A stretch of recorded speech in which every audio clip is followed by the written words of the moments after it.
Hey everyone! So, I'm so excited for tonight's Tea and Tarot. We have two very special guests tonight, which Charlie will tell you about in a second. My name is Cris Ashburn. Midwifery for the Soul is my business, and welcome to my YouTube channel at the moment. Every full moon we do this special event for you guys, to everybody sit down and have some tea and sip and chat with each other. And tonight, I brought a special cup because tonight we're going to describe a cup that describes a little bit about us, what we like, something like that. And mine is a death midwife cup because I'm a death midwife. But yeah, so Charlie, do you want to kick us off?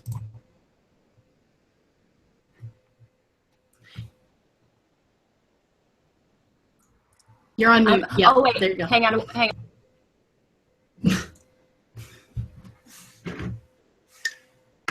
All right, so wait, hold on. Before I introduce myself, I just have to say, there is feedback. I'm getting everything 30 seconds delayed. It's because I have the video up in the other window and I didn't mute it. So I'm like, what's going on? Cris is still speaking. Okay, so sorry. Without any further ado, my name is Charlie Nichols, and I can be found on YouTube at Charlie Says Go. I'm the owner and founder of Monarch Company, and my cup is this cup because it's like cable knit, and I love cable knit. So I found this cup and I decided that I wanted to drink my tea out of it. And I'd like to introduce our guest tonight. This is the first full moon tea and tarot that we have where we have guests. The first guest that we have is clairvoyant medium, spiritual and grief counselor Jacque Bowling. And she can be found on Facebook at clairvoyant medium Jacque Bowling.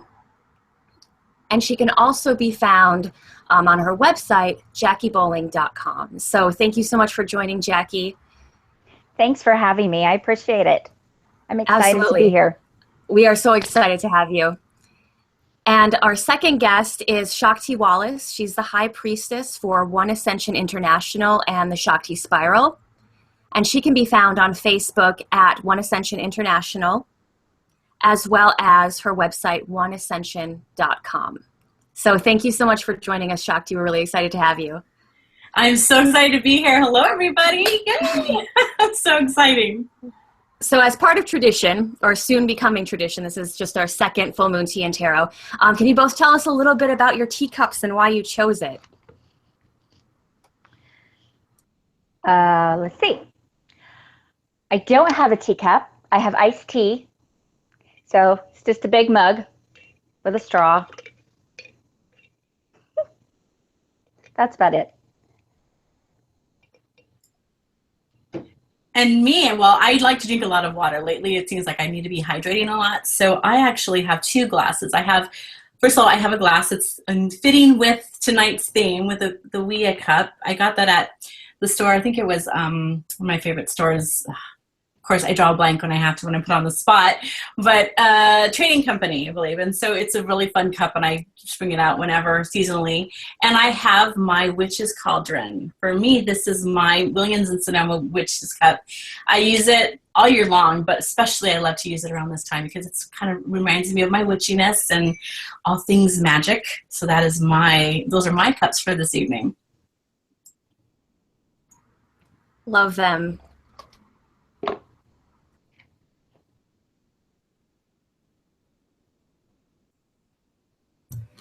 Yeah, all right, sorry, I was just going to say, Jacque, I love your cup. I have a cup like that too. Thank you. I rock the mason jars. Oh, yeah. Well, I actually have a friend of mine gave it to me, and it has cartoon cardinals on it. But he was saying he slipped through time because before he knew, and he has pictures of that cup with real looking cardinals on it, and now they're cartoon cardinals. And it's, yeah, I mean, I've seen the picture and they look like real cardinals, and now they're cartoon version. It's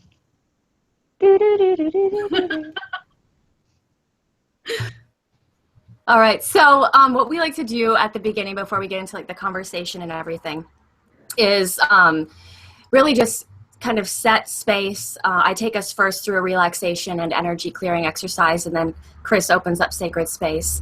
So that's what we're going to do right now. I'm just going to ask that everyone who is watching this, and then all of us obviously that are on right now, just lie back or sit in a really comfortable position and close your eyes and really just begin to relax your body.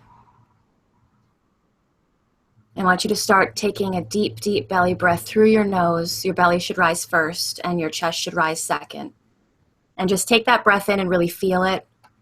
Hold that breath for a moment, settle into it. And then exhale slowly through your mouth and release any immediate tension. This type of breathing is known as a wave breath, where your belly rises first and your chest rises second. So just keep that pattern up as we go through this exercise. Slowly inhaling through your nose again, taking in that deep belly breath. And this time just focus on your day. I want you to really focus on your day. Breathe in, pull in all of that energy that you've felt throughout your day, and allow yourself to really feel it. Just hold that energy and be present with that energy for a moment. And release that breath, and then exhale all that stress or chaos or excitement from the day. Just really squeeze that breath out and visualize all the daily worries just blowing away from you. Let's do that one more time. Inhale deeply, pulling in any negative energy from the day. Just really expand your belly and your chest and feel that tension. Hold that breath, sit with that tension for a moment. Ask it what it is trying to teach you, how it's trying to speak with you, and then release and push all of that negativity back to the universe to be neutralized. As you take in your next deep belly breath, drop your consciousness to your heart space. And as you inhale, imagine that heart space growing and expanding. Hold that breath and just feel the expansiveness of that heart space. And exhale and really squeeze that breath out. And then inhale once more, really expand that heart space. It's all outside of you, all around you. Call in your guides and guardians. Hold that breath, visualize all of your guides and guardians surrounding you. And as you exhale, completely relax and squeeze out that breath. And now Cris will open sacred space for us.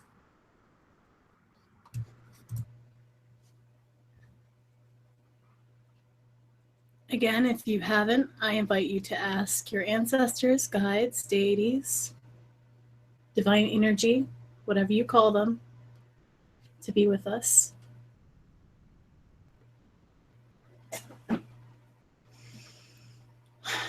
I offer the smoke to the east in a prayer of thanks. I offer the smoke to the south in a prayer and thanks. I offer the smoke in prayer and thanks. I offer the smoke in the north in prayer and thanks.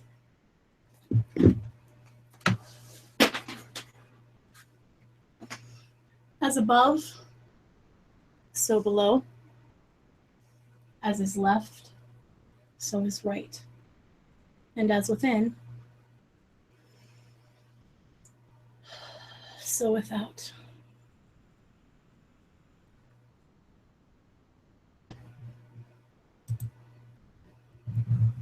Ah, that feels so lovely.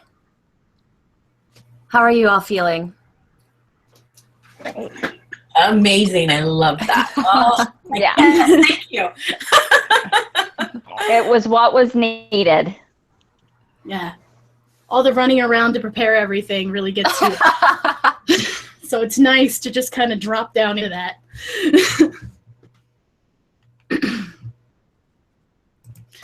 All right. So I'd like to start by first announcing the month's theme and the feature products that we'll be reviewing throughout this. The first thing I'd like to say is it's full moon in Aries, people. Way ahead. It's all about change. There's a lot of things being shaken up, a lot of abrupt things.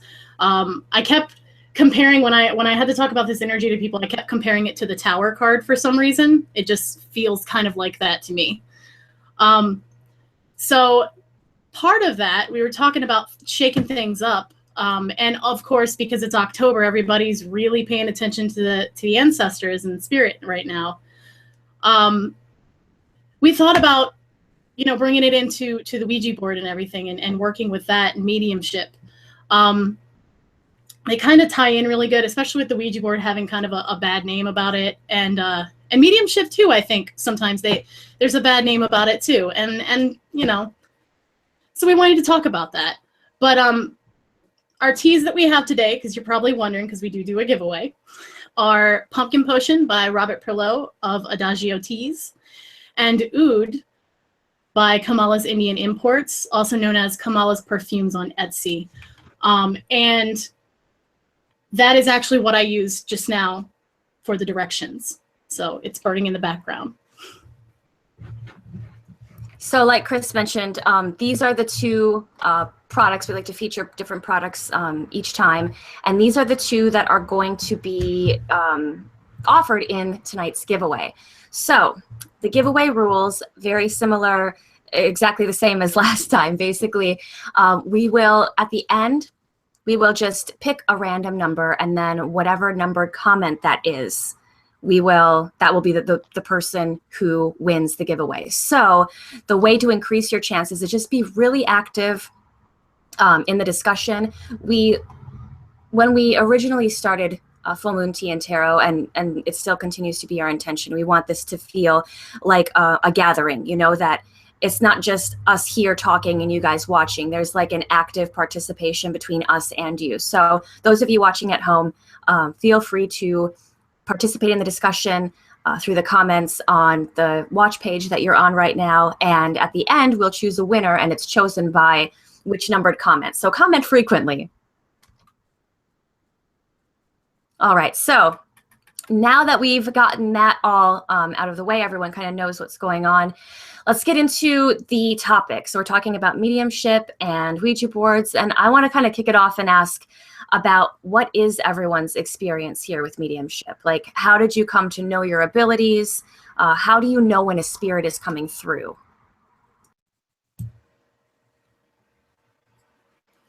Okay, so who would you like first to go first? I think we're both kind of quiet because we don't know who to go. We don't want to step on. Jump no, Let's start with you, Shakti. Okay. So the questions. Okay, how did I first know that I was a medium? Here's the thing.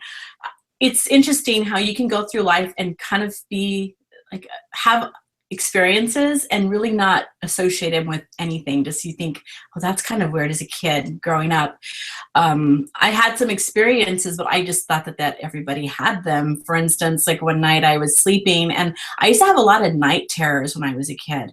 I would just dream of really intense things and not realizing that they were probably energies or beings trying to connect with me and to speak with me, but I just saw them because back in those days, that was the big thing for like The Exorcist and all of those movies. And so like, it was really scary. Nowadays, the kids are like, that's nothing. But back in the day, back in my day, that was the, like, you were freaked out forever over movies like that, you know, like The Omen. So I would have like a black raven that would come to my window at night and just caw. And I used to think of the movie The Omen, the original, and it would freak me out. So I had like these really interesting experiences and like otherworldly beings that would come to me, but I would think that they were associated with my bad dreams or bad dreams.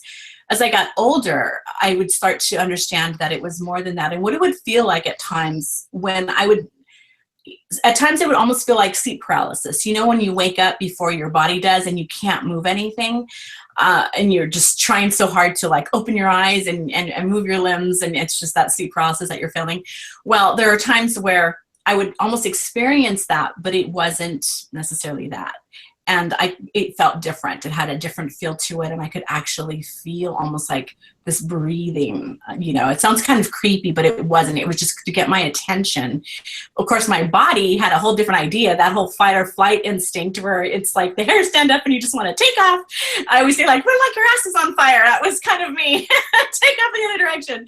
So I had to understand what it was, and it was over time. I didn't have anybody to really talk to about it. It turns out I come from I come from the Jacque Indians and a lot of different tribals that are in a lot of different indigenous people in Central America, you know, the Incas and the Mayans and stuff. So they're used to it. They talk about it. But in the household I grew up in, we didn't talk a lot about our abilities. So it was just something that you kind of kept to yourself and thought, oh my gosh, this is something really spooky or of the devil is happening to me, and I don't know how to relate to this. As I got older and I was activated with being a channel of frequency for the Divine One energy, I understood, I can piecemeal back together all of the instances I had and realized how the energies were coming in and how they were streaming. And so now when I feel it, I call it a ping, an energetic ping, because I have my shielding and everything, but it feels like a tap on your window or a knock at your door. It kind of gets your attention, and what I do is, without my eyes, I still kind of instinctively go, whoa, what's that? I will close my eyes. I see better with my eyes closed, and then I will feel it and go, oh, and I'll receive the message that way. It's a conditioned thing that I do because I've been conditioned in the past of my story, my childhood, to be like freaking out over, you know, the spook. We called something in our Hispanic culture, we call it the kukui. So those who know what that is know that is like, you've never seen the kukui, but you don't want to. So you make sure that you are on the opposite end of the spectrum where that being is. And so it's kind of like that. And so growing up, like I said, I learned to ping energy, and the more I did, and then having my activation back in 2008, I realized, oh my gosh, this is what's been going on. This is kind of like, I've always been this way, but I never really knew I was that way until, you know, about eight years ago, I guess. It feels like a bazillion times longer, lifetimes longer, but essentially, that was it. Wow. Well, thank you for sharing that. How about you, Jacque? Kind of the same story. Talk to and experiences, and doesn't everybody have that? It seems like that's normal. The first time, and I talk about this on my website, the first time I have a real visual as an angel, is what I decided to call her, came to me while I was in the hospital. She stood over when I was 3, she stood over my bed and was kind of working and healing on me. I took it for granted. You know, I had 2 big brothers. You know, this is the 70s. I was born in 1970. So I had my brothers who watched, which I refused to do. So the experiences I had, I would always first startle and blame my brothers, because they would hide underneath bed and grab my legs and horrible, awful things. But I just didn't know that anything was different until I started vocalizing, well, you know, oh, your grandma, blah, blah, blah, blah, blah, blah, blah. And in my head, I thought I was making it up. And turns out that their grandma had died. And, you know, so I became the weird kid at Catholic school who talked to dead people. And I had nobody to train me. So, you know, all these experiences, like she said before, you know, you look back and you're like, oh, okay, yeah, okay, I get that. Yep, I see how that works. And I see now. And as an adult, my ex-husband really made fun of me a lot. And he goes, oh, you're just crazy. Oh, you're just this. Oh, it's your imagination. And then I met a group of people and they're like, wow, you're really gifted. I said, I thought they were talking about my singing. And I said, oh, well, thank you. You know, I've been singing for a long time. They're like, mediumship and listening. And then I guess, you know, I came out of the medium closet, sort of, you know, and it just fits. And I don't have a ping. It's just, you know, when you get in the bath and you kind of slosh it and your body kind of waves a bit, that's kind of how I feel, except it's very gentle. And I pay attention and I look, and sometimes I move on it and sometimes I don't. But when I work with clients, it's very visual and a lot of noise, and it's just learning to figure out how to tap into that. So it feels very like I've been doing this forever. I mean, lifetimes. It's the most natural thing. And my youngest, she's very intuitive, and so I help her not to feel like such a freak, you know. So I think there's a lot of us that don't realize unless, you know, like we've been trained. Yeah. That's just, I think it's interesting how both of you had such similar experiences, and kind of took for granted that or not took for granted, but weren't totally aware until there was a moment when maybe it was pointed out to you that not everyone can do this, or not everyone has developed or is tuned in like this. So that's really interesting. How about you, Cris? You know, I'm kind of along the line that they are, where they said, you know, you just started doing it and you didn't realize that there was anything wrong with it until someone else kind of told you.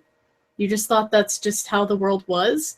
I mean, I would wake up to silhouettes of people standing beside my bed, just waiting, and I wasn't scared because I was used to it.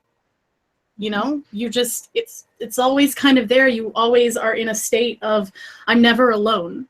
And not in a bad way, but just, you know, I always have family with me. I always have people, like there's always someone to talk to. And I don't know, it was comforting to me. And then when I realized that, you know, walking up to someone and knowing that their grandpa really liked, you know, eagles, and then he had a really big gold belt buckle, and they're like, he's been dead for 10 years, you know, yeah. That's a little different. Yeah. I don't know. Yeah, so I guess I didn't realize there was a word for it until I was probably in my mid-20s. And then I was like, oh, yeah, okay, that's a thing, apparently, that I've been doing this entire time. Mm-hmm. No one gave me the memo. Nope. You know, and it also, like Jackie was saying, she didn't really have anyone to teach her.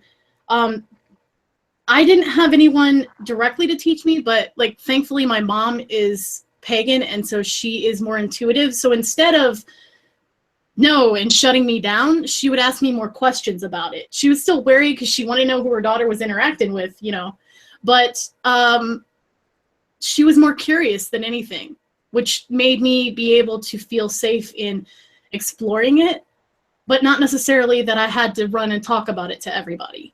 Mm-hmm. You know, there was like a safe private space where I knew my boundaries and I could do that. So, you know, I'm really thankful to her for that too, because I know a lot of people didn't have that.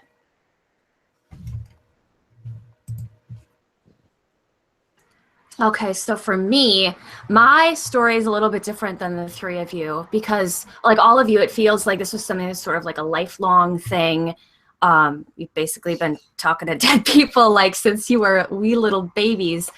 And for me, while I've had a lot of paranormal experiences, and the first that I can remember being like 3 years old, which is on my paranormal series, my paranormal series on my channel.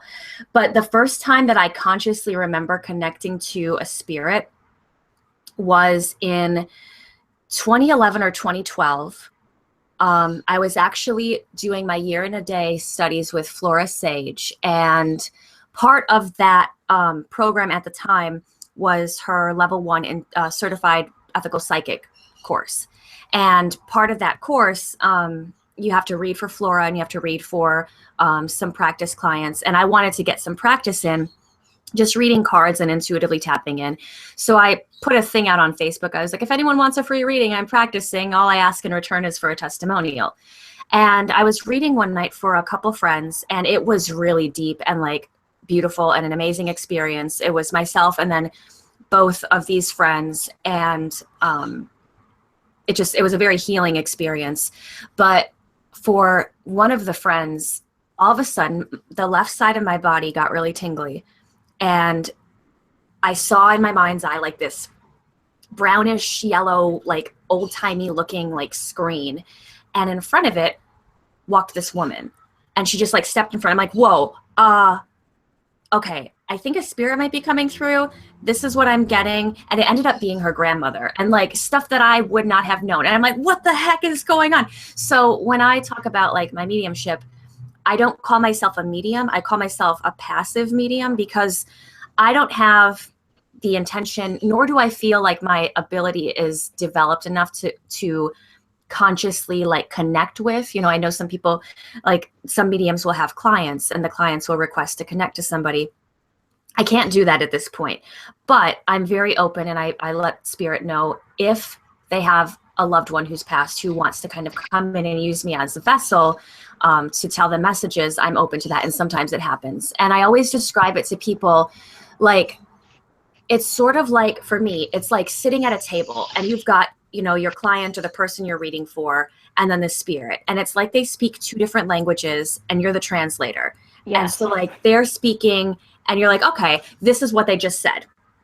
And like the spirit can understand them, but like they can't understand the spirit. So you have to like translate. And that's kind of what it feels like for me.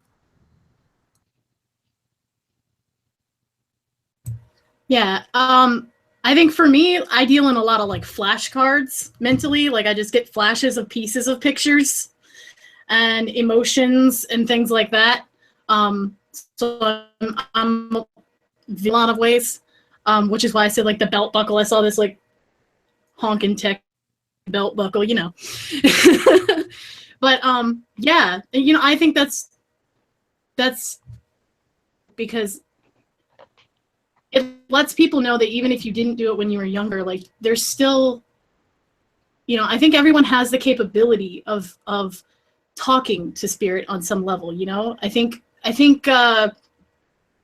if we trust our intuition and we work on letting go kind of, you know, that fear, because that shuts us down a lot, that we all have that ability to kind of tap in. And I think with you, it just sounds like you kind of hit a point where you were comfortable enough where you were to be like, all right, guys, if you want to say something, like, I'm here. Right, right. All right. So, Shakti, Jackie, do you have anything else you'd like to add before we go to the next question? Well, did you want to say something, Jackie? I wasn't sure you were saying. Like, Well, I was, but go ahead. okay, well, I was just going to say, it's interesting that you say that, Charlie, because I too, even though these things happened to me, I didn't associate them with mediumship. I just associated with spooky, because I was conditioned to think of things as spooky. So it wasn't until I was older, like I said, I was able to kind of go, oh, well, when people would say, so you were always one, so I would go, no, I wasn't. I couldn't say I was a psychic or an intuitive or a medium or whatever word you want to say.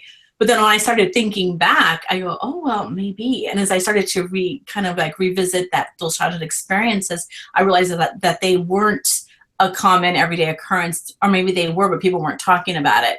And I myself don't call myself a medium, because I feel like I do connect with the other side, but then I also transcend just the dimension or the parallel, the universe where that spirit exists. I go to a higher level, maybe like their higher selves, and speak on a different plane. So I'm mostly a medium for, if you want to use the word in between, the channel for the higher frequency energies of, say, your grandmother. She will come to me like as your grandmother, so I can identify, but then we kind of go in a higher version of her. But you have the aspects of it, so you know who we're connecting with, but then it goes on to a higher level. And I feel like what Cris was saying, not that people think, well, I can't do this. And here's the thing, we are all connected, and especially it's really much more if you open up to the idea of, and not think of people as dead, like if you were to connect to ancestors, they are so, the ones that are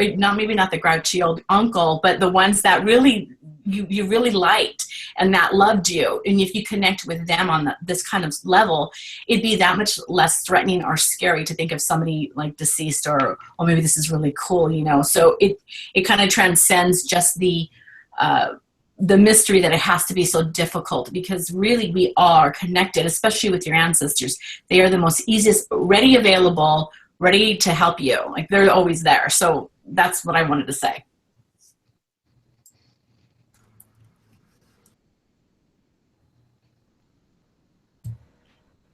Jackie, did you have something you wanted to say? I did. Am I on? Okay.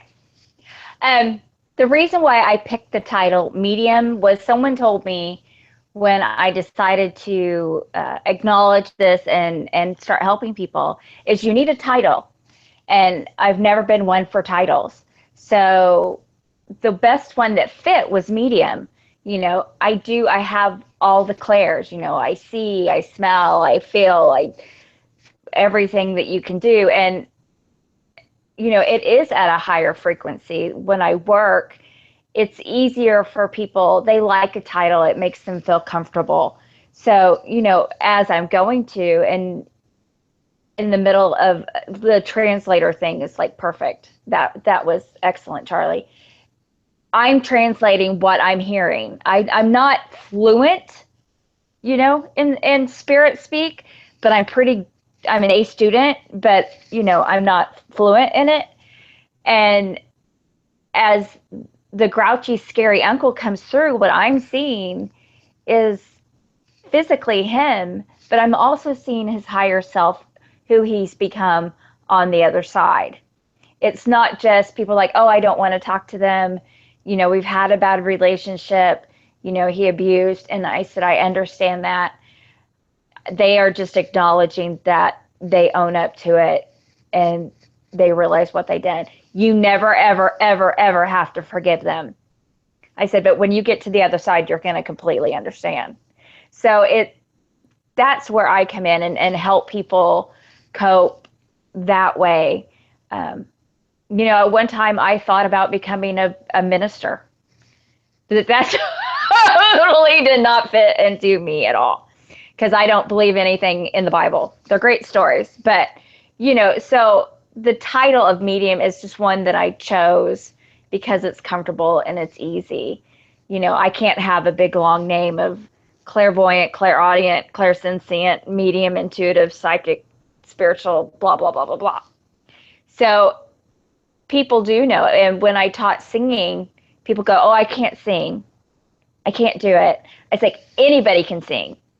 You may not be great at it, but you can sing it. And it's the same thing with the intuitive. Oh, but I'm not like you, clients say. I'm like, yeah, but I bet you are highly intuitive if you just happen to it.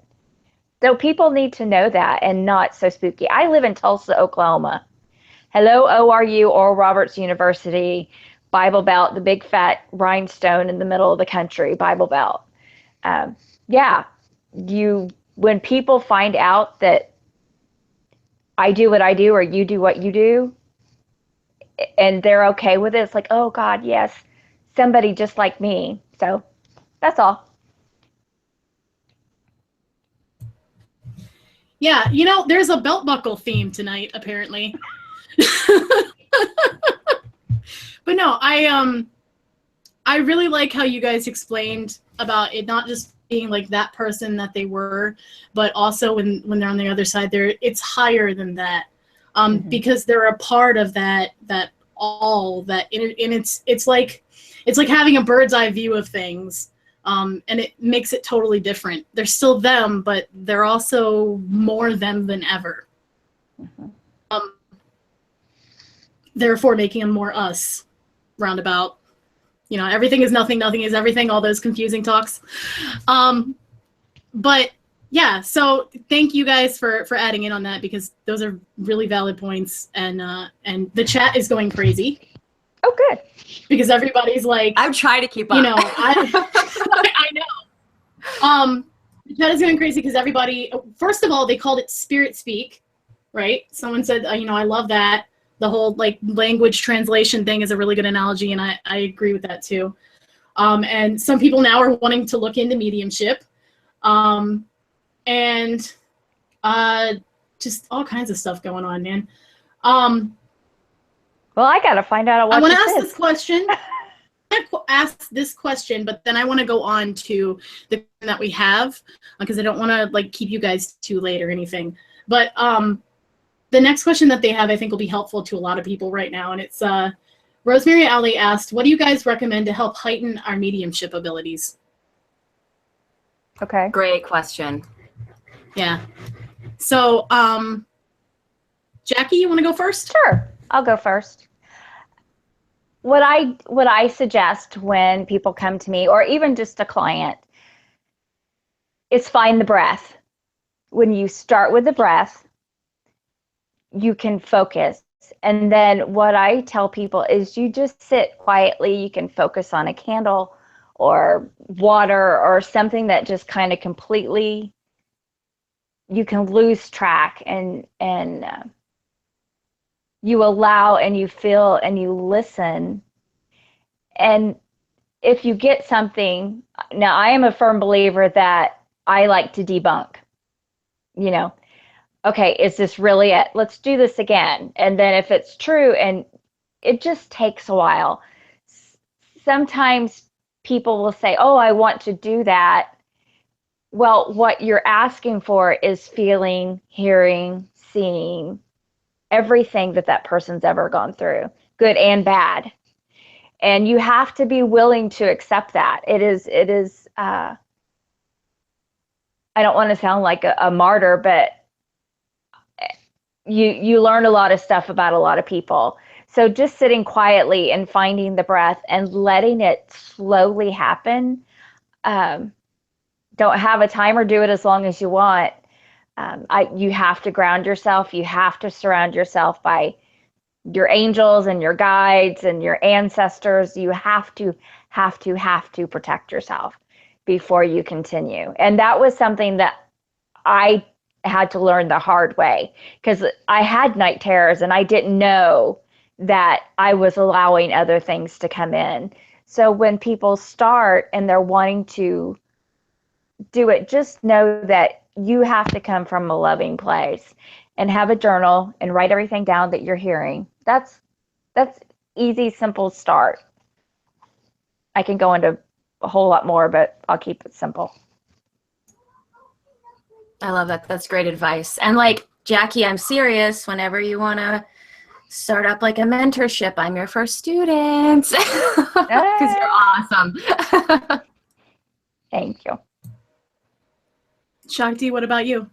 I love that. I'm just listening to Jackie, and then I'm like kind of reading the comments too, kind of getting involved in that, which is I love doing, because I don't have to like host it, so I can actually just pay attention and just read, and it's so awesome, and just listen to all of you goddesses. And as I'm listening, and I totally and absolutely agree 100%. First step is the breath. And I love that because it brings your center of awareness in. And that's like, you know, how I start my rituals, how I start my daily day. Like, I'm in the shower. I don't always have time to sit in front of my sacred space and do like breath work. So what I do is, even in the shower, as I'm washing my hair or, you know, washing down my body, I'm breathing and I'm starting to pay attention. I just call it tuning in. It's like you're tuning your frequency and setting an intention. Now, I love the whole thing also about protecting yourself. And that doesn't have to be this huge array of like, you have to break out the sage and the sweet grass and do the directions. And if you can just picture yourself in this beautiful, glowing, whatever color feels safe to you, protective, if you want to call in angels, if you want to call in ancestors,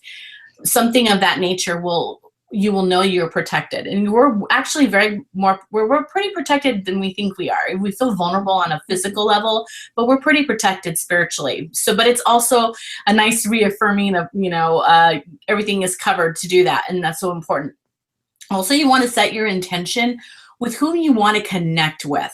You don't want a flashing neon sign that says "Eat at Joe's," you know, with this like arrow pointing, and anybody can just kind of come through through the stall. You want people that are going to be helpful, to be patient, and as you do so, you just start to become aware of energy that isn't yours. So when you start to do the breath work, it's important because you can feel your energy. You can feel how you're maneuvering. It's kind of like empaths who will have an amazing day and then all of a sudden they're bawling and they have no idea why if they're not in tune. And then they go, oh my gosh, this isn't even my stuff. Who around me is having a day, you know, and you're absorbing their energy. And so it kind of feels like that. All of a sudden you'll start to feel energy. I call them those pings again, and because my field is pretty protected, so it's like the pings, and I go, oh my gosh, that's not mine. What is that about? And so you're able to become more aware as you extend outward. So 101, I mean, there's so many great things out there, but to me, especially that we're doing this, it's no coincidence that those who are watching this,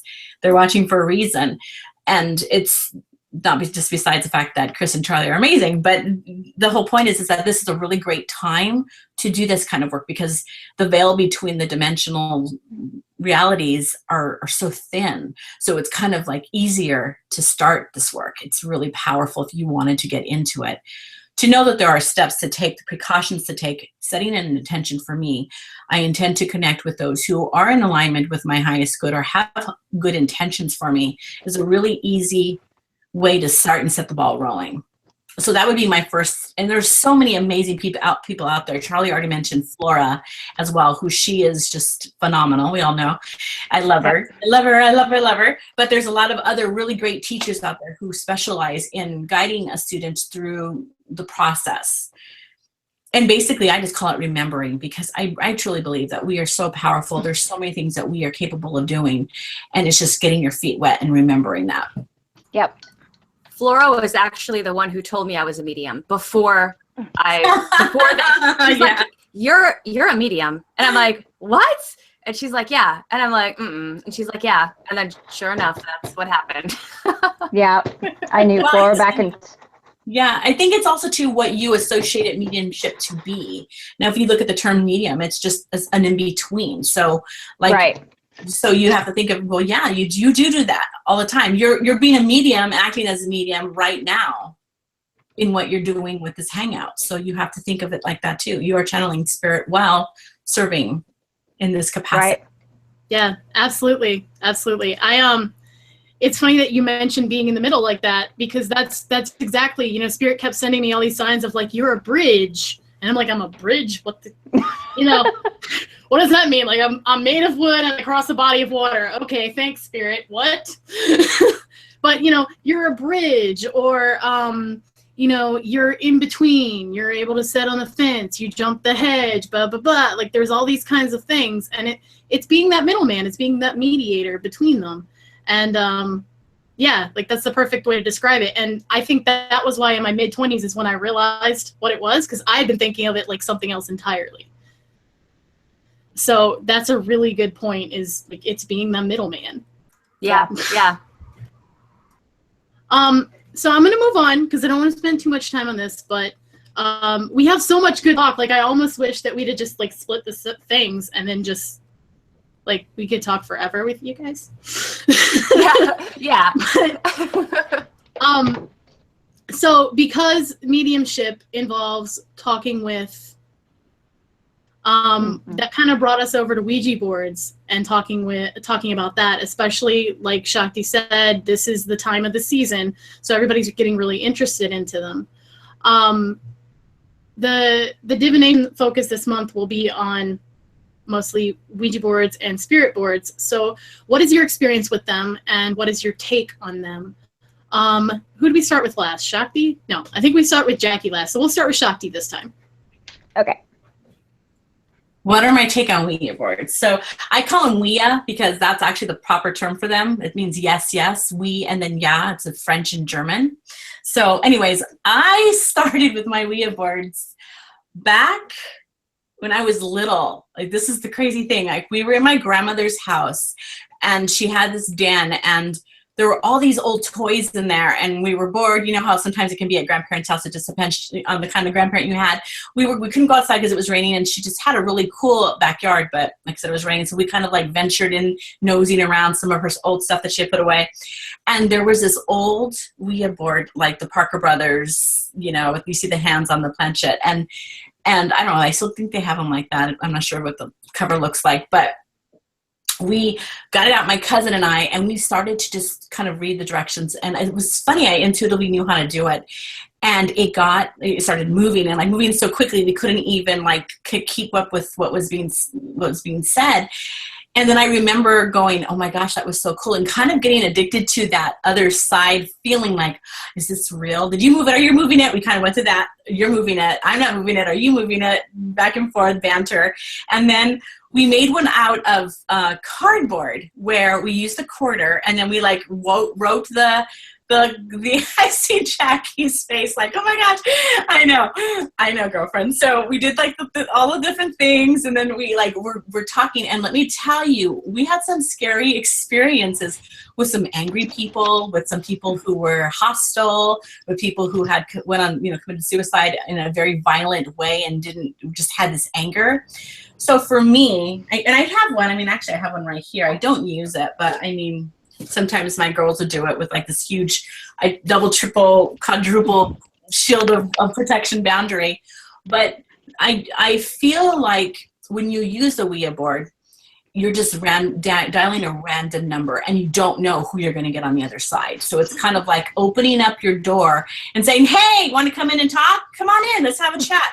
You might get a kind of nice person, and you might get like a total weirdo who hasn't really transcended in that space. So to me, it has a vibe of, it can be a little dangerous. I guess some people would disagree with that, I guess, but for people who don't know how to hold a very protective shield or space in your environment, it's just like opening up a portal. I feel that they're like opening up a portal to where you can really invite some stuff in, and if you're not aware of how to let it out or to clear it, it can cause a little bit of mischief. Those have been my experiences with it. And I do something, which, let me grab it, when I need to channel messages and I'm having a really challenging time. But this is more of I do it in a very other kind of way. It's like an alphabetical chart, but it has a lot of different stuff, but it goes along with the system that I use that has checks, balances, and measures, and a very protective environment. It's done with a pendulum. So the energies are set differently than just bringing out a Ouija and asking the random questions. Tell me about my future. Am I going to fall in love? Am I going to win that lottery next week? So it has a different vibe altogether. That has been my experience. How about you, Jacque? Am I on? I can't tell. My experience came later in life. You know, I met my group of woo-woos, and my best friend had a Ouija board. She's a 5th generation psychic, so that was nothing new for them. And we asked all sorts of things, and we'd go over there and have snacks and get on the board. Going to paranormal conferences. And my first, one in New York, and then the one in Chicago, I met Robert Murch, who is the world-renowned Ouija board expert. Films hire him to discuss, the history of the Ouija board and so forth. And I got this one in Baltimore the weekend of the anniversary, and I had people sign it. Some people in that group, there's a board of experts, and I'll tell you my experience when I get there, but some of them just do not believe. It's just a game. It's just a coincidence. A whole bunch of us believe that it's true.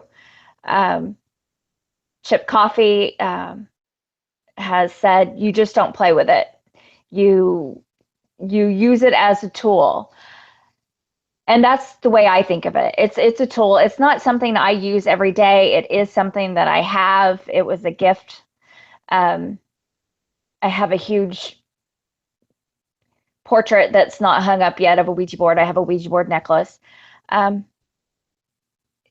You do, again, you have to be careful. And it's just like, what was that? You were able to pick up the phone, party calls, party lines, when you picked up the phone and you were making a phone call, but everybody else was on the phone, so you could chit chat with everybody. This is a long time ago. And that is what happens. It's, if you're going and expecting scary things to happen, then scary things will happen, or you'll scare yourself. You'll scare yourself, most likely. If you just go in and say, okay, let's just see what we got, and you're polite and you're kind, and you don't say, I demand you to show me, trust me, some of my ghost hunter friends that are saying to these spirits, I demand you to touch me. I demand you to communicate with me. I just really want to slap them across the head and say, that is not what we do. That is impolite. Did your mama not teach you any manners? So, you know, now that it is in the month of October and we are closer to October 31st and the veil is thinner, if you want to try the Ouija board, I mean, do it. Just be careful. Like I said earlier, you can't evoke spirit or energy and just say, okay, I'm at a potluck. Let's try this weird looking dish and go for it. I mean, you do need to be careful. I mean, with any tools, with this, with tarot, with oracle cards, with pendulums, with divining rods, with everything. It's just the sense of, I'm going into this as someone that wants to communicate with spirit and wants to give a message or receive a message. And just, I mean, have fun with it. You know, the movies, they're not real. I've never had a bad experience before. So, you know, I don't use tarot either, and I don't use oracle cards when I give a reading. So, you know, a tool is something clunky and weird, but, you know, it's cool. My 15-year-old wants to get on it later, so we might. I don't know. One thing, I want to share a story because I wanted to, okay, so I haven't had a Ouija board since I was a kid. And then I think I had one when I was in my late teens, early 20s, but not to use. It was just like for decoration. Mm-hmm. And there's this stigma, and I'm trying to figure out, like, where is it coming from? And it could be in large part because of the media, but like, we think about, you know, I don't have this stigma with tarot cards and with oracle cards and with pendulums and with automatic writing. It's just with Ouija boards, but it's the same thing. Like, you're still connecting with something or someone in another dimension or another plane of existence or a higher plane. And I don't know, it's just weird. So there's this stigma. And I thought, okay, I'm going to get one. I'm going to get one for this show and, you know, see how that goes. Just last weekend, they had a bunch of them at Target. We had gone because it was Nozomi's birthday. We were picking out her birthday gift. And at that point, I had not decided I was going to get one. I was like, maybe I will, maybe I won't. And then just a few nights ago, I was like, Nathan, go get one. Target apparently doesn't carry them anymore. The guy told him we stopped carrying those. I'm like, what? I go online. All the stores in my area, it says out of stock. And then online, it says not available online. And I'm like, what? And so I look on Walmart and the same thing, like, you can't buy them online.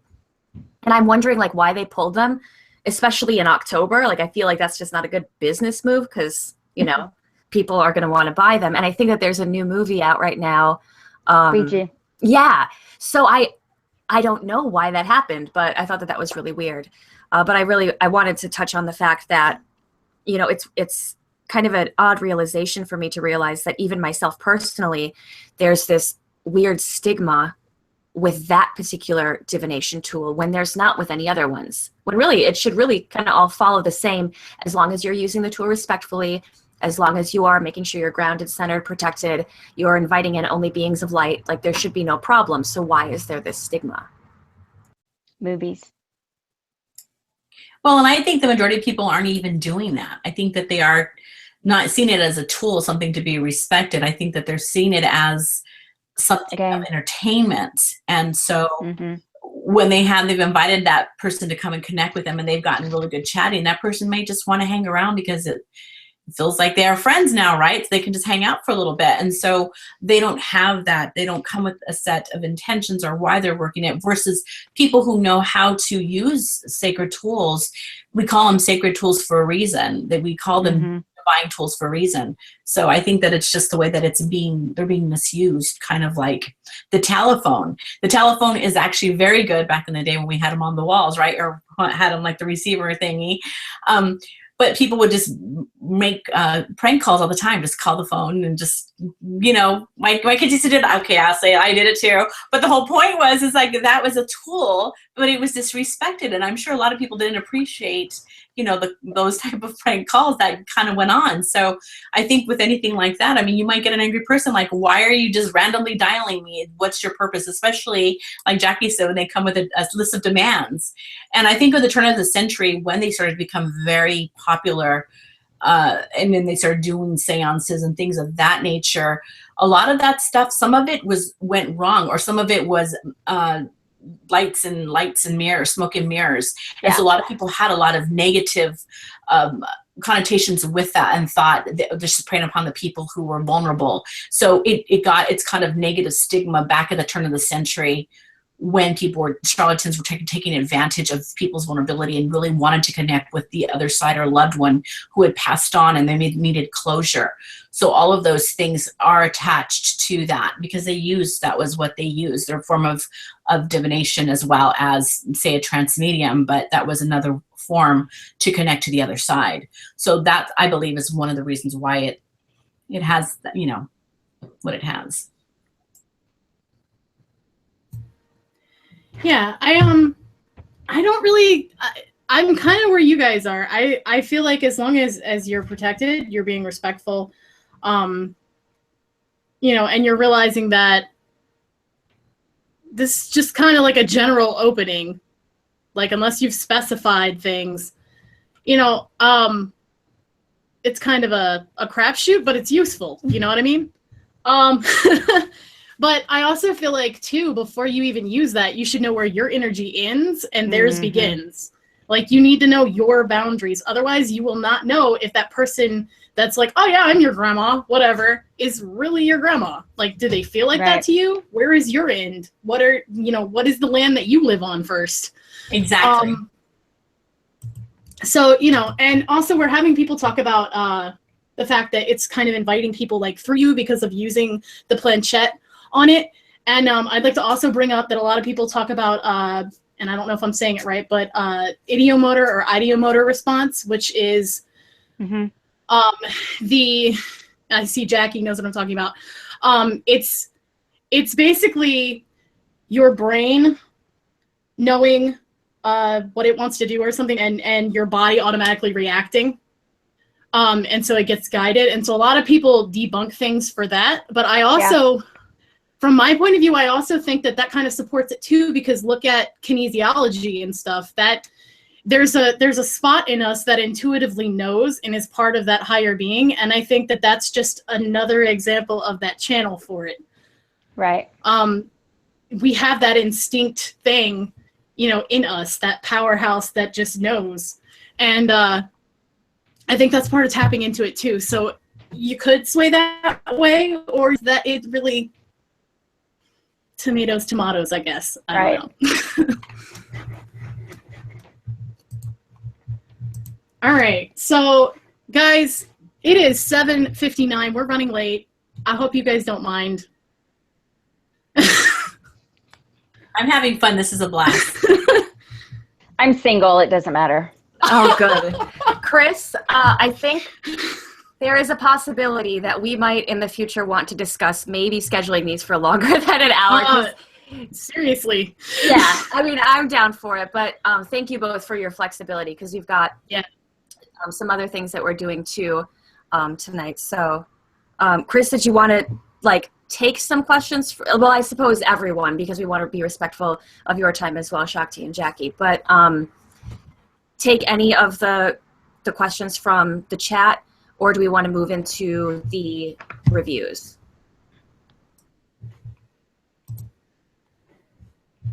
I'm fine with doing questions, but it's up to our guests, because they're the ones that are staying here. I'm good to go. I'm fine. I'm good to go so far. Okay. I don't have people banging at my door, so I'm good. I may step away for 1 second, but I'll be right back. Okay. Okay. Okay. All right.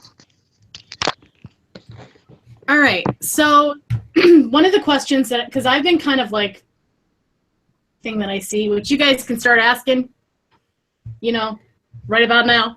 But one of them that I did see is when we were talking about working on your abilities and stuff, and working on the breath work and kind of centering in to that point. Someone asked, you know, what if I have troubles with visualization? I always struggle with that. Putting yourself into that spot.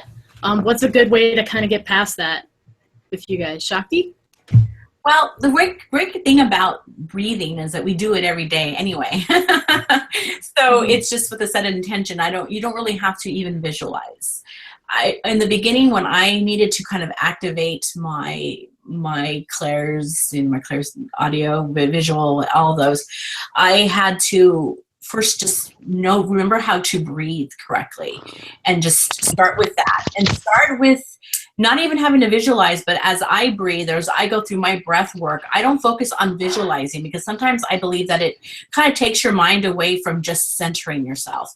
So if you just can focus on even as much as nothing without your mind rattling on with a list of to-dos, or, hey, how about that experience? What did she mean when she said, or whatever, that you're able to focus your intentions even more effectively. So going within, breathing, I like to look in and up towards the third eye. It kind of feels weird at first when you close your eyes and you do that, but it actually is a yoga practice. In Kundalini, they use it where you look in and up towards the third eye. It activates that pineal gland, and you're able to just go into a space of connection. And it's not so much for me about visualizing things, unless I have a set of work that I'm going to be doing where I need to visualize, say, something I want to manifest, and so I'm visualizing myself being there and trying to create it for myself. But most of the time, it's just learning to breathe into that space and allowing myself to think of nothing, to think of nothing, and that alone can be challenging. To just be in that space, and when you see your mind or feel your mind or notice your mind going off into a thought, just like you are with a gentle little, a child, you would kind of, okay, we can't go there, let's come back this way, and just kind of lead your inner space back towards just breathing and holding a nothing space. And the more that you do that, the more that you're actually it does help visualization, because you're able to hold what you're trying to visualize that much further. But for some people, they can just say close their eyes and they can visualize all these different things, and that's awesome. But that's where for me, that's where I started, and that helps me tremendously. How about you, Jackie? What was the question? The question is, what if I have troubles with visualization? I always struggle with that. And this was from us talking about advancing mediumship abilities and things like that earlier. Okay. Sometimes it is hard to visualize, because it's like trying to quiet, it won't shut up, or you start seeing all these different images. Like Shanti said, just focus on the breath first, and try to clear that. And if you start visualizing, if you start seeing a place, I astral travel. I can actually go somewhere if I visualize it well enough. I've had that experience, and I'm not saying that they're going to go do that, but if you start seeing an image, allow that image to come through. Sometimes other things want to pop in and out. You just go back to the breath, and if that image is still there, then keep focusing on it. And you don't have to focus on the whole picture. I'm going to use a belt buckle as an example. If you see a belt buckle, focus on the belt buckle and look at the belt buckle. Okay, well, what's next to the belt buckle? Oh, look, it's a leather belt. And then what else do you see? Oh, look, I see a striped shirt with buttons. And then you just add it, and always check back in with your breath. And I just want people to know it doesn't have to be so hard. It really doesn't. It's, all these big coloring pages that people are into. It's kind of a good way to visualize, because you're just coloring and you're just not really focusing unless you're my daughter. And then you're like, well, I can't put that color there because I have this color here. And so she can't do that. So just start with the breath, start with a small visualization. You know, it doesn't have to be, it just doesn't have to be hard. It doesn't have to be massive. You know, people are expecting to have these massive, gigantic visualizations that are perfectly clear and that you're predicting, you know, who wins the Super Bowl. Well, maybe you get to, but a lot of us don't. So I don't know. Just start simple. Keep it simple. I want to answer this one because visualization was hard for me at first. And here's the thing, because everybody thinks like everyone's done those exercises where it's like visualize a black screen and see the number on the screen. Fuck I that. can't do that. Pardon my French. Fuck that. If you can daydream, you can fucking visualize. When you are Exactly. daydreaming, that's a visualization. It doesn't have to be like super clear, like you see a movie behind your eyelids. It's just like, where are you going in your mind? Except that when you're doing like visualization, you're choosing where you go, you know, and you're just spacing out. So if you can daydream, you can visualize. But I think that so many of us, myself included, like when I first started, I'm like, I'm trying to visualize this apple and I just can't do it. But that's because I was trying to see the apple with my eyes on the back of my eyelids, and it doesn't have to be that way. So I just had to call that part out. Should have been a belt buckle. It would have been Oh easier. God, I Apparently. should have done a belt buckle.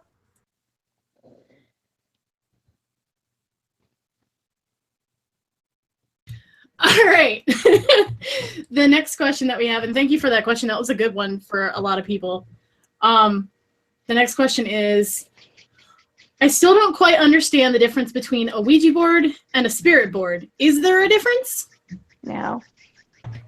There's really not. There's really not. They're very, I think it's the look of the board. When I, again, was in Baltimore for the Ouija board's anniversary, and I met family members, we had a conference room full of hundreds of different kind of spirit boards or Ouija boards. It's where you're from, what you call it. A Ouija board has the name Ouija on it. Spirit boards are other different types. There was one's from China and one from France and all different kinds. So it's just the title of the name. It's like being a medium or being a clairvoyant, or it's just a name. They're the same thing. And also the Ouija name is copywritten. Yes. So that's mainly why there's others that call it something else, is because that is owned by Hasbro now. So I have the signature of the creator's family. His great granddaughter is on this Ouija board, and she was like, oh wow, 70 some odd years old. So yeah. That is awesome. Yeah, that's cool.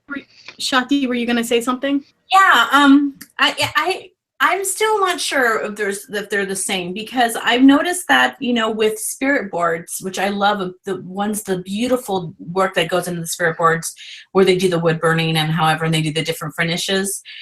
I love how they put protective symbols on them. And that's something that isn't on the Ouija board. So they can do their pentacle or their pentagram if that makes them, or they even use their own sigils of protection for the archangels or different things. So to me, because it's part of the board itself, I see the board as like a portal, living portal, or like a connection that it already has in place protective barriers.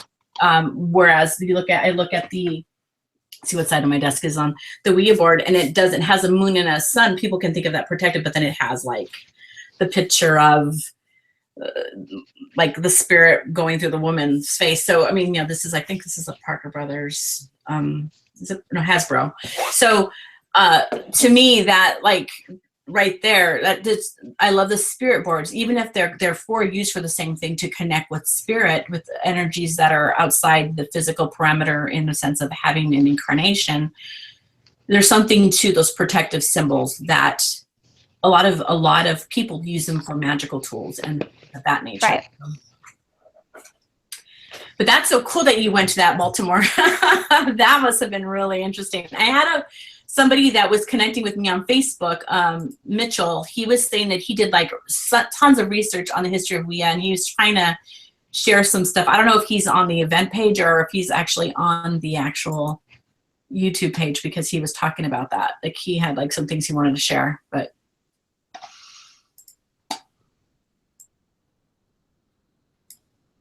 Also, I want to add in, thank you for that, but also I want to add in Parker Brothers actually went into Hasbro. Like Hasbro bought them, so it's one in the same time. Yeah. The report I had was like from Parker Brothers. Yeah. That's awesome. I didn't know that. Yeah. Charlie had to run to the little girl's room for a little bit, so she'll be back in a second. Tea, man. Tea. But the next question is, if you get a moment for this question, or combat anxiety or feelings of panic when working with any spiritual tools, is it a common feeling? So I guess I know, I know with Jackie too, you said you don't do tarot or anything, but it'd be whatever tools that you use with it, maybe as a medium even. Sometimes no, I have used them, but say during a session with somebody and I'm not using tools, the panic feeling, it feels more like it's coming from my client other than myself. It's like being an empath. You have to check, where is it coming from? Is it really your panic, or are you getting more information and really feeling from the spirit? I would step back if you're working with tools, or I'm not saying stop, but step back while you're using them, recheck, and just say, okay, is this me? Am I feeling panicked? Is this my anxiety because I don't want to know what's being said? Or is this my clients or the friend that I'm working with? Typically, it's not us. Typically, it's from another person or spirit or energy that you're picking up. If you check and it really is you, I would stop and check. And you really, I don't recommend. I will reschedule a client if I am not in the right frame of mind. I have several different autoimmune diseases. If I am not well at all, I will reschedule, because I know I will not be bringing my best, or I will be bringing, okay, I have to be really good at this right now, but I can't focus, and then my client becomes panicked. Just step back and reevaluate. Just because you're in the middle of a reading doesn't mean you can't say, oh God, just can I have 1 minute? I will come back to you. You know, I'm feeling overwhelmed. I need to step back. That way it's a clearer message, because if you're overwhelmed and you're trying to give a reading and you become more panicked because you're trying to give a reading, yet you're having a panic attack, it's not good. My recommendation is to step back. Typically, it has never been me.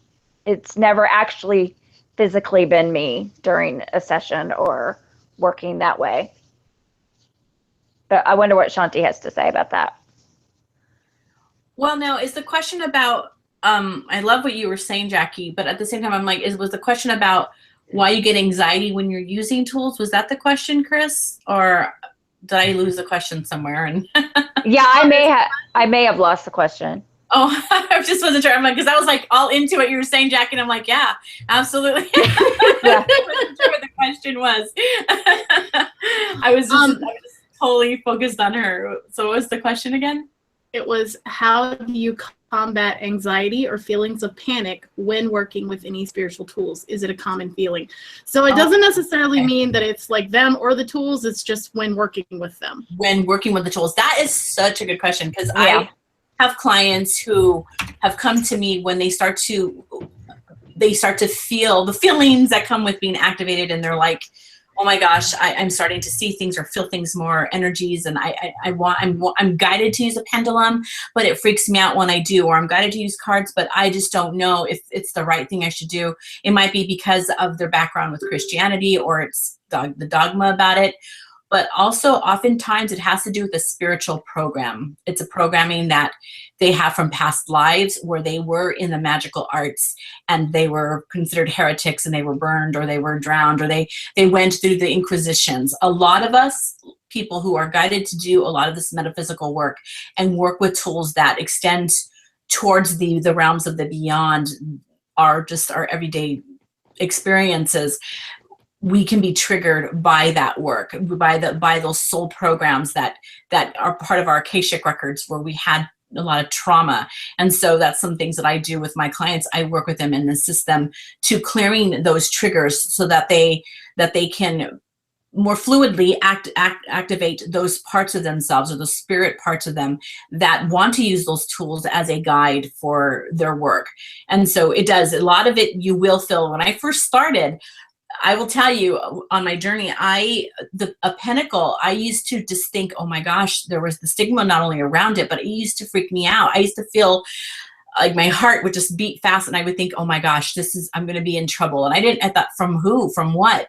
But it was a conditioned from another lifetime, many lifetimes, where I did step out of the norm and did follow that magical path of the practitioner or the spiritual path that was not in everyone's agreement that was the right path, and my life was cost for it. So you're going to feel that with a lot of people that are being called to do the works with tools. You will feel that. So the way to combat it is to take a deep breath, to know that you're safe, affirm to yourself, ask that part of you that feels the panic, what is this feeling about? Is it really something that's not for me, or is there some type of belief that has risen about it? Breathe into that space, acknowledge it, and then do it anyway. And then see how you feel. So it's kind of like you go stepping into that fear and just becoming one with it and continue to do it anyway.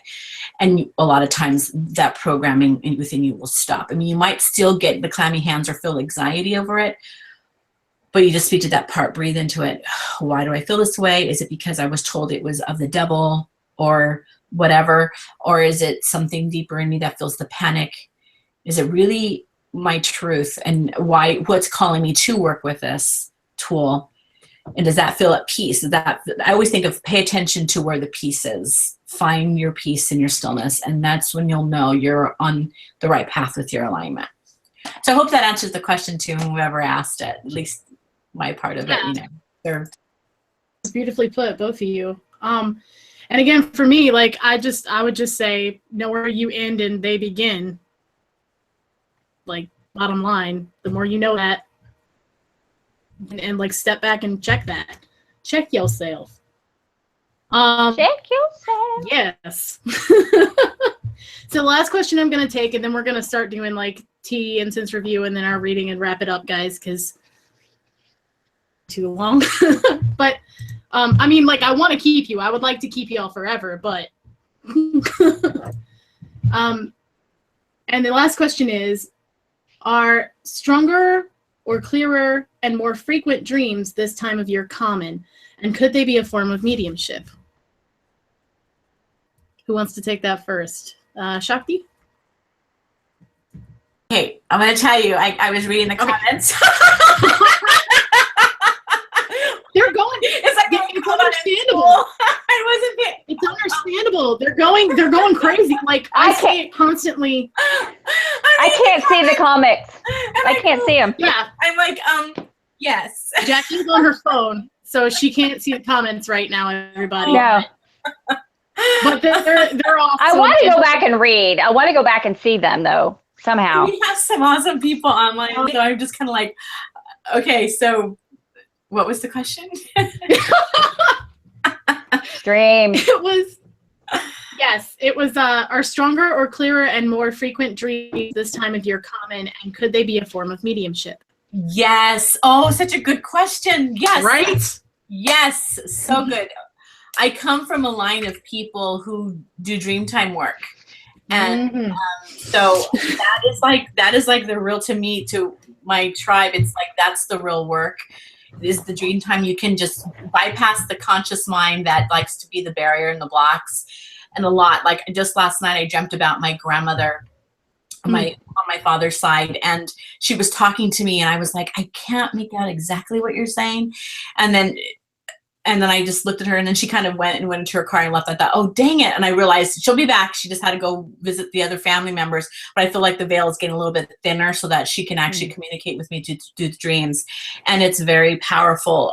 This time of the year, that's why I'm saying this is so auspicious that we're talking about this, because dream time, especially the reoccurring dream, you're either working something out or you're visiting other people. Like, have you ever had those dreams, people, where you meet people you've never met in this lifetime, but they are just as real as meeting somebody for the first time?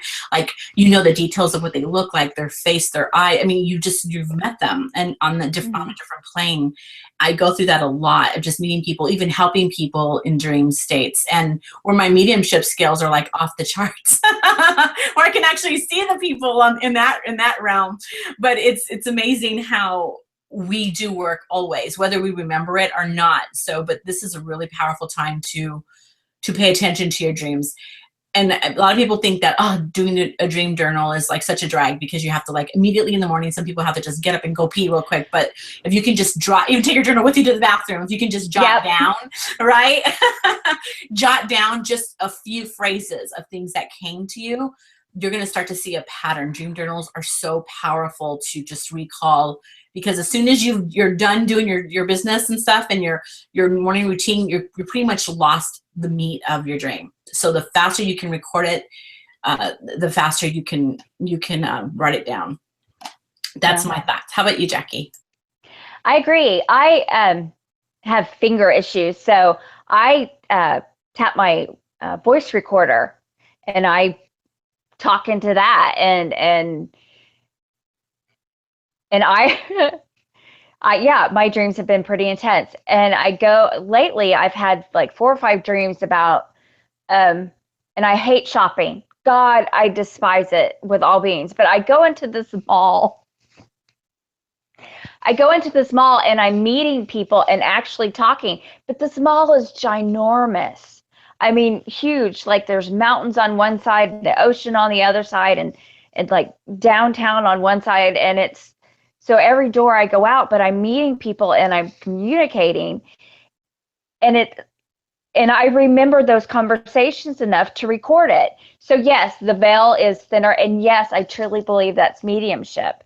It's kind of exciting. This is the taste that some people get. It's just like, I had the most vivid dream that I was talking to my grandma or grandpa, and it felt so real. Jackie, is that real? Absolutely, it's 100% real. And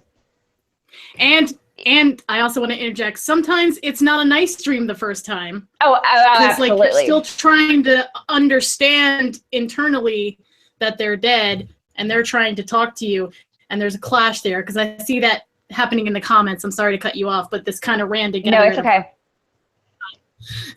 No, it's like going back to the night terrors. I had night terrors my whole life, and I still occasionally have night terrors, and it's information that you're getting that you can't comprehend. And so if you wake up and you're really scared, know that you're okay, but try to get the information if you can later, or separate. Even bad dreams are information. Just know that in a dream state, you are okay and you will not be harmed. It is your higher self going into this and allowing, because you're so relaxed and you're chilled out and you're got your fan on and your blankets. And people who don't believe in this stuff at all have dreams this time of year, like, because the veil is so thin. Yeah. Yes, and also I just want to add really quickly, we used to live in Oklahoma before we moved here to Minnesota. Jackie, we lived in Oklahoma City, though, area, and I would dream a lot, since we were there, of course, of tornadoes. And when they would happen, it was very I would notice that they would be very scary and they were intense, and I could see them off in a distance, and I'm trying to get my family to safety. And it would happen a lot. And I realized because really big change was coming, but that was my symbol that my family was going to be okay, though. I know that I was worried about certain things. So sometimes tornadoes can be like a huge, like Cris had talked about the Tower card, where it's just like complete upheaval fast, because that's what tornadoes do. Or it could be that this huge, you see something happening in the distance, and so you're kind of already aware of the danger. So pay attention to the symbols in your dreams is huge for that. But yeah, just really quickly, Jacque, it's funny because my husband and I, our kids, we went to Tulsa almost on our way out of moving from Oklahoma, and we went to the center of the universe in Tulsa. Oh my gosh, that is a phenomenon where you can stand in this one little space and it literally feels like you're somewhere in a different parallel dimension. It's pretty cool. Yeah. Off topic totally, but I just had to tell you. Side note, I've wanted to go there for a long time, so yeah, I know what you're talking about. It really does. It does. Like when I astral traveled, that spot is the most aware. That's how I feel when I astral travel, and it's just like, yeah, it's really cool. And it's only in that spot, and there's nothing underneath it. It's just like the cement brick. No. Nothing underneath it. It's pretty cool. Yeah. Charlie, do you want to add anything? You've been quiet for a little bit. Yeah, I don't really have anything more to add to that particular question. I think everything's been covered. Paying attention to dreams, I think, is obviously really important, like the whole year round. I guess I would just one tip, because I know that some people have a difficult time recalling their dreams. And Shakti had touched on it when she said, writing down a few phrases.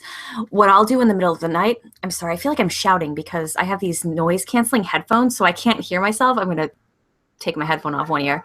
So you're fine. If I wake up in the middle of the night and I just had a dream, if I go back to sleep and have another dream, I'm going to forget the first dream. So I actually I'll show you. It's this little tiny notebook here.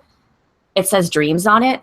And in the middle of the night, I'll wake up and I just write stuff like this down really quickly. And I don't turn on any lights. Some of my friends, they put it in their phone. I don't like putting it in my phone because the light will start to wake me up. And I just, with my eyes closed and just sort of knowing where my hands are and where the pen is, just like write quick, like names of people, places, phrases. And then the next morning when I read it, it starts coming back to me. And then as I usually type it out on my computer, as I'm typing it out, I'm like, oh yeah, that other thing happened. And it just kind of comes back to me more fully.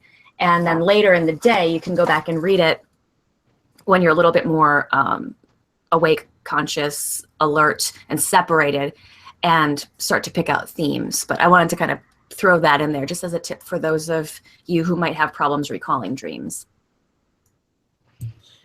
Yeah, I love this topic because like Shakti mentioned, like I have a family that very much does dream work stuff. A lot of our stuff comes through dreams, and that's probably been like my main source. As a matter of fact, I'm working with my mom on like ancestral healing right now because I had dreams about her stuff she's going through last night as if I was in her place. So that's rough.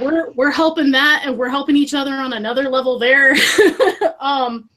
But there's been a lot of that. But I do want to talk really quick about. I'm like totally sidestepping the question. Sorry, but someone is mentioning having bad dreams about their loved ones that have died, and I want to say like my first dream that I had after my dad died 2 years ago was not a fun one.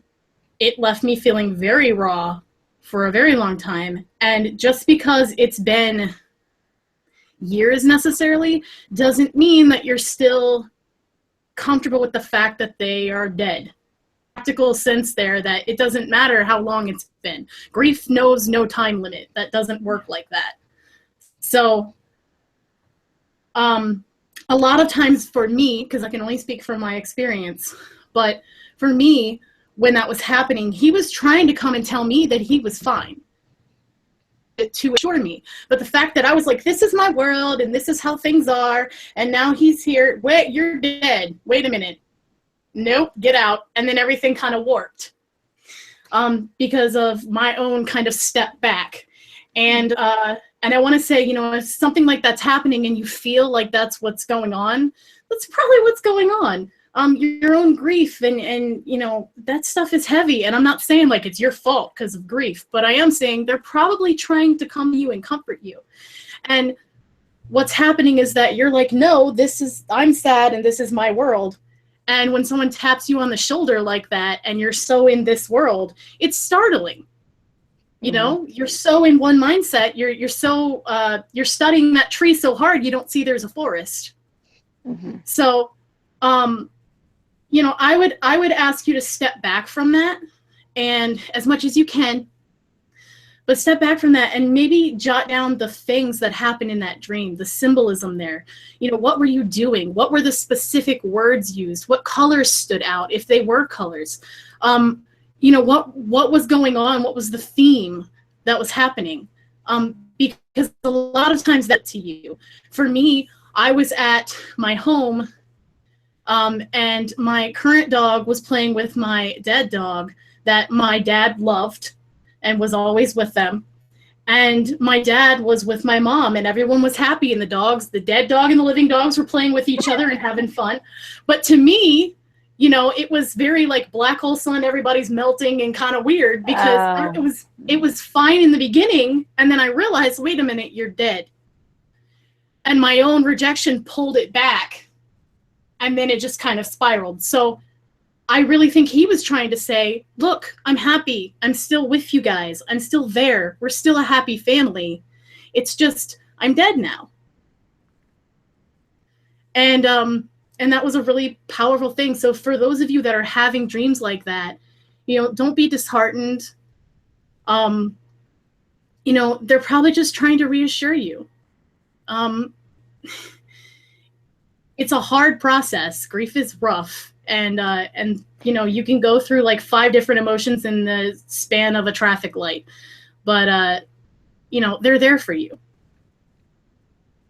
Slightly different way now. So I just had to touch that because it was such a close place that, you know, I didn't mean to bring the energy down, guys. No, I didn't. had to vent. No, that was good. No, that was beautiful. That was beautiful. Yeah. That was very touching, and I appreciate it very much, because it's true what you said. It's, yeah, grief overwhelms, and in the dreams, yeah, I mean, that's what happened, is all your anger and your grief and your sadness kind of shit all over the dream and made it something not fun and difficult. Yeah, and you had to, dreaming, and you probably relived the grief.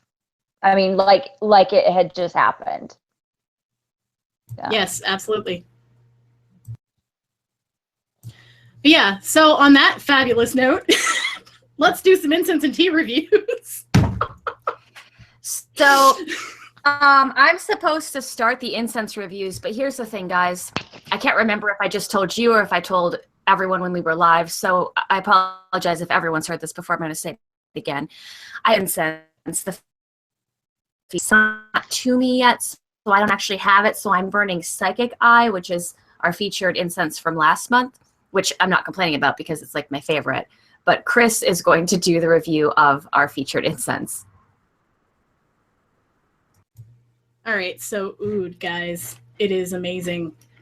I'm gonna get you a screen share of the site for it right now. I'm working on, but oud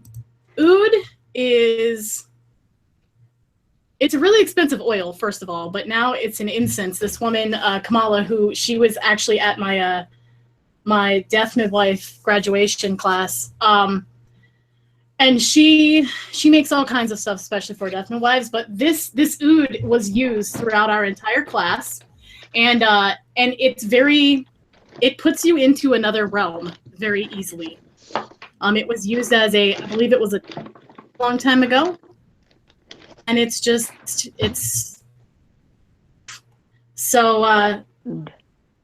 got a spicy kind of feel to it.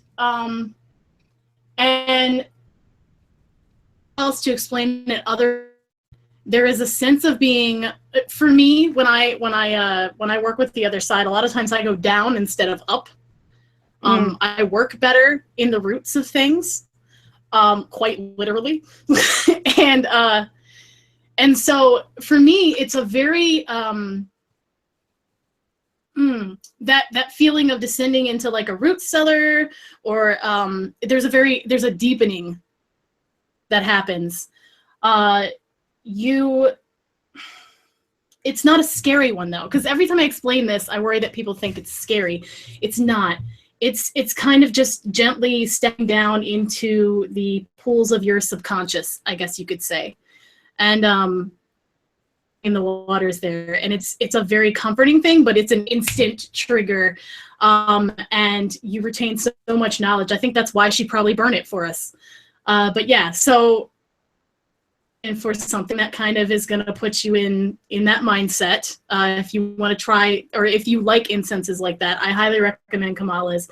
She's a wonderful woman. She has a lot of experience in different oil blends, and it's very amazing of her to off incense. So there you go.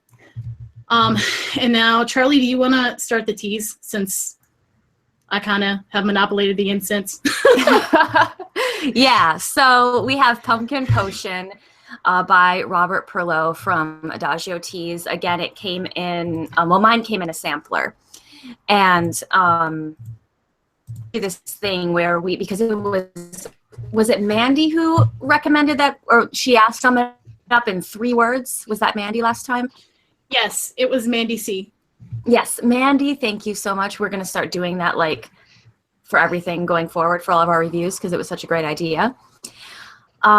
So this tea, I have throughout the duration of this evening drank a whole pot of it, which it's apparently a high caffeine tea. So I might be up for a few hours, but it's really, really good.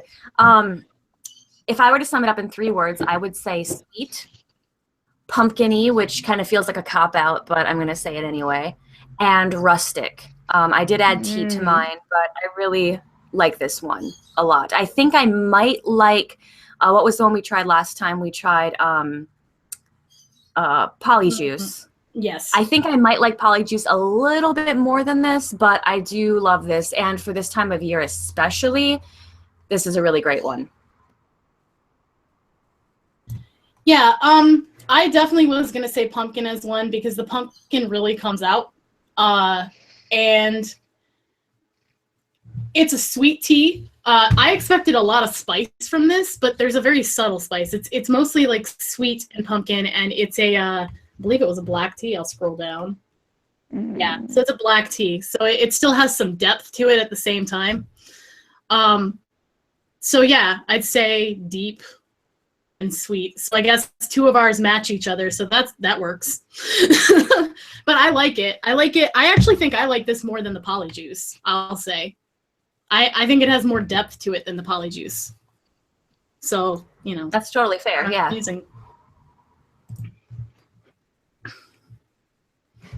All right.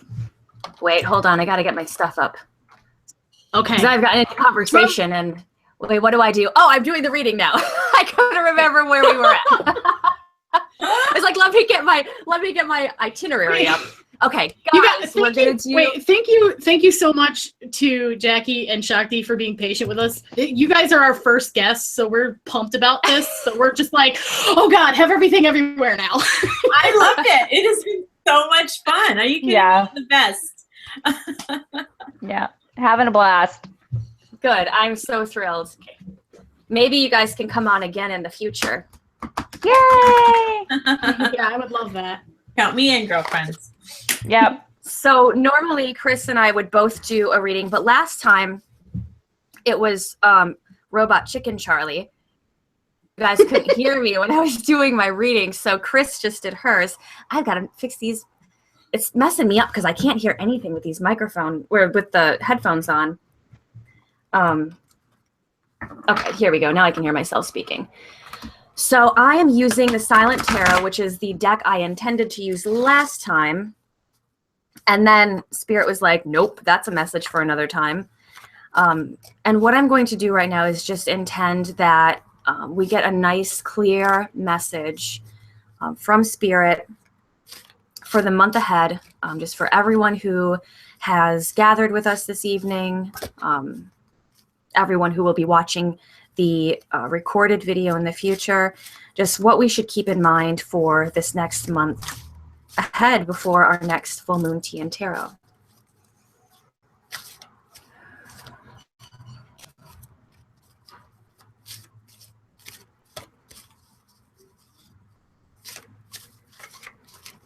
Okay. Now, please remember, for those of you who tuned in last time, you already know how I read tarot. I do not read it like traditionally, so to speak. So whatever card this is, I'm sure has a in the tarot system, but I go based intuitively. So whatever card I'm holding, this changes, this meaning of this card changes every single time with every single client, every single reading. So let's see what we have. We have the Four of Wands. This is what the card looks like in the Silent Tarot. This is beautiful. Do you guys see that full moon? That looks like a full moon to me. All right, so let me just sit with the energy of this. This is definitely like, I'm sorry, this is full moon in Aries to me as I'm looking at this card and feeling this card out. Okay. Openness, passion, growth,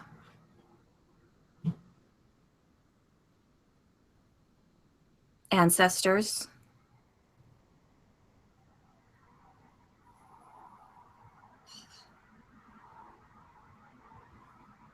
okay.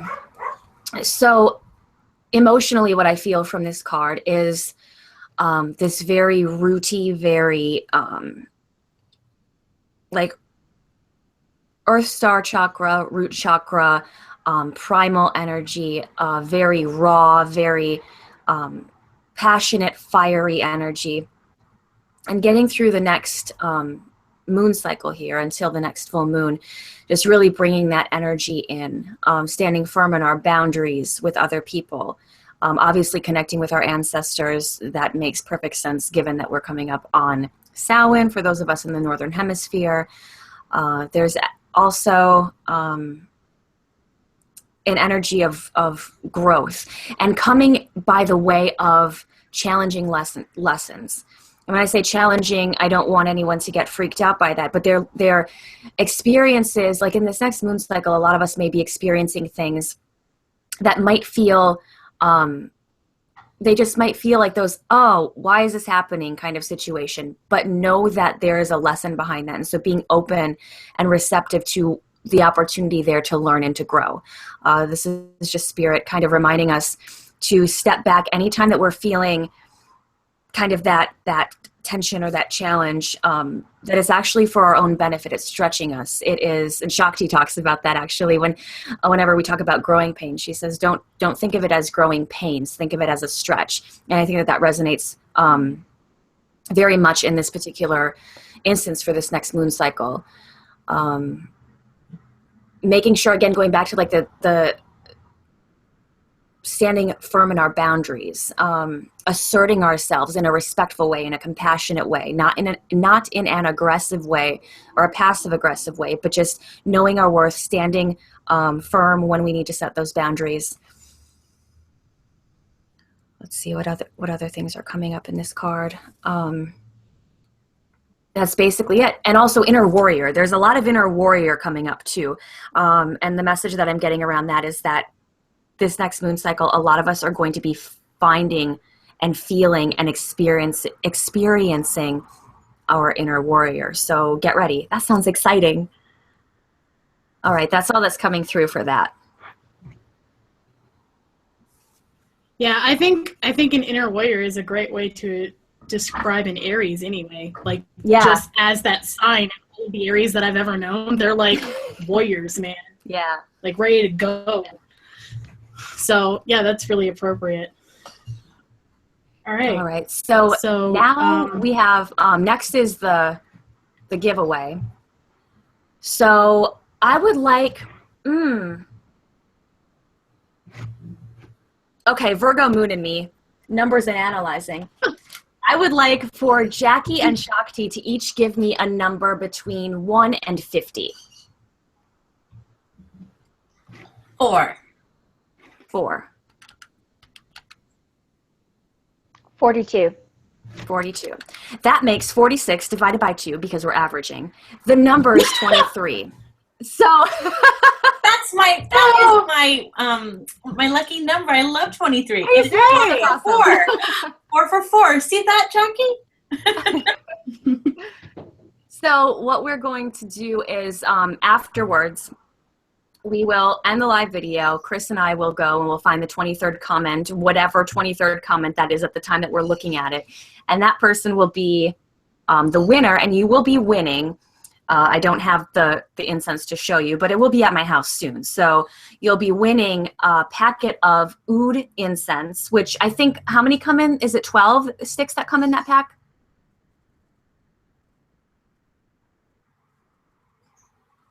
You're on mute. Thank you for that. It's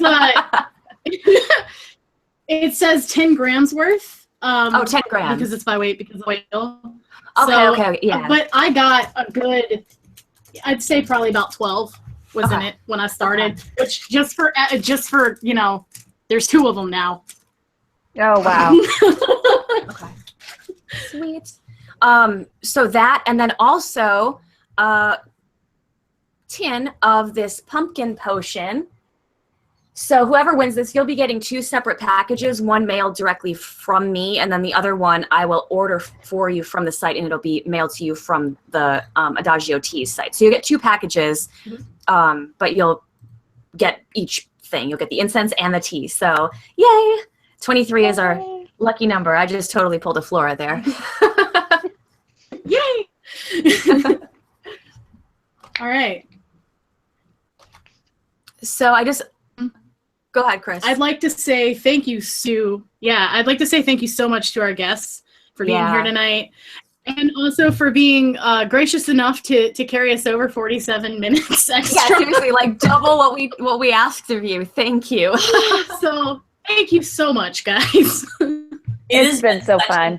It has been an honor. Oh my gosh. You two fabulous goddesses.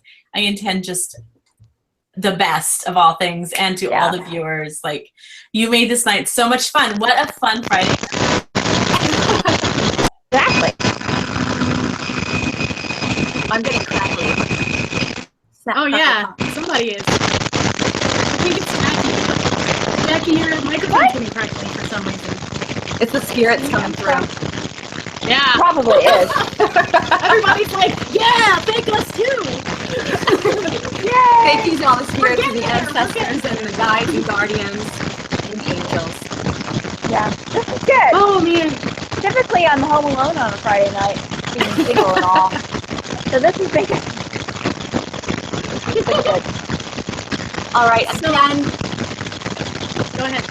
Oh, well, I was just going to say, again, first of all, I can speak from experience because I've worked privately both with Jacque and with Shakti. I've had a reading from Jacque, and she is incredible, you guys, like incredible. She blew my mind. When I first, and those of you who know me, like you'll know this, and I don't even know if Jacque remembers this because she lets you know, like before the reading, when we're doing this, it's not going to be me, if you know what I mean. And of course, like I knew what she meant. But the first thing she said, she told me that, she had this notebook, and over the like couple days coming into my reading, spirit would pop in with certain things. And on the notebook, the 2 big things that were circled were coach and butterfly. Now at this time, Jacque did not know me. Like, we weren't friends on Facebook. She didn't watch me on YouTube. I found her through Kimmy, actually, and booked a session with her. Those of you who know me know that I am a spiritual empowerment coach, and that my business is Monarch Company, and the image and totem of that business is a butterfly. So that just like blew my mind. And then My grandfather came through. It was incredible. So if you want to book a session with Jacque or work with Jacque, you can find her on Facebook under Clairvoyant Medium Jacque Bowling. And also I'll let Cris put up, yes, here we go. JacqueBowling.com is her website where you can go and book a session with her, read a little bit more about her. But it was incredible. Like, my session with Jacque was absolutely incredible. And Shakti, I've also worked with. I actually have gone through, there have been several, I don't know, Shakti, would you call it like attunements? I've done the Shakti spiral, the One Ascension. I've gone through the One Ascension technique, and it is intense. Like, you get down in there and like rid yourself, or she actually goes in and like heals you and like gets rid of self-limiting beliefs and old past, like things that you might be carrying, not just from this life, but from like past lifetimes. It's absolutely incredible. I'm now a frequency carrier for the One Energy, which is, that in itself is, well, obviously it's an honor and it's very humbling, but being able to kind of be an anchor for the One Energy. Any of you, if you've ever joined her new moon rituals on, she streams them live on Hangout, just like what we're doing right now. It's a really good way to kind of get used to the One Energy because it's incredibly intense, but so like cleansing and fulfilling and healing. So she is the, you're the frequency carrier, right? Like, she downloaded the frequency on leap day of, was it 2008? Yeah, so it's been just over, she had her someone has done their homework. Oh, no, I just know because, like, you know, she tells us this stuff and I'm like, oh, that's so cool. And like the last because this last year was a leap year. So there was like this big, she did like a big giveaway and like a special thing, like celebrating was like this anniversary of leap day, basically. And when she downloaded that frequency. So working with Shakti has also been absolutely incredible. Like, so much has come up for me as far as healing, and just like, I'm a completely different person now from when I was before I started working with her in that way. And everyone that I know who's worked with her in that way, like, that's what happens in their life. So if you want to work with Shakti, you can find her on Facebook at One Ascension International, and also the Shakti Spiral, right? Shakti, there are two separate Facebook pages. Yes. And then her website, oneascension.com. And all of the links for both Jacque and Shakti for the sites I've just mentioned, as well as their other social media accounts, are in the event page on Facebook. So you can go and, find their Instagrams and Twitters and things like that. But I just really want to thank you both for being here tonight. It's been an absolute pleasure to have you both and hear your insights on this topic. Thank you. Thank you for having us. It was such a joy. You two are phenomenal, and your audience, they're so beautiful. I love it. Love it. It was great. You were about to give me a compliment, and I got kicked off. No, I missed it. I mean, it completely died. I was just like, oh, boo. Well, in short, she was like, she knew all this stuff about me and she's amazing and you guys should like look her up. Great. Thank you. I appreciate it. All right. So I'm going to go ahead and end it, guys. I don't really offer smoke to do this again. All I say is I just extend a thank you, a deep thank you and honor to those who have been with us tonight, our guides, our ancestors, the divine, whatever we'd like to call them. Thank you so much for being here with us and responding and listening and spending that time. We appreciate all you do, both seen and unseen. And thank you guys in the chat for being with us too. Okay? Yes.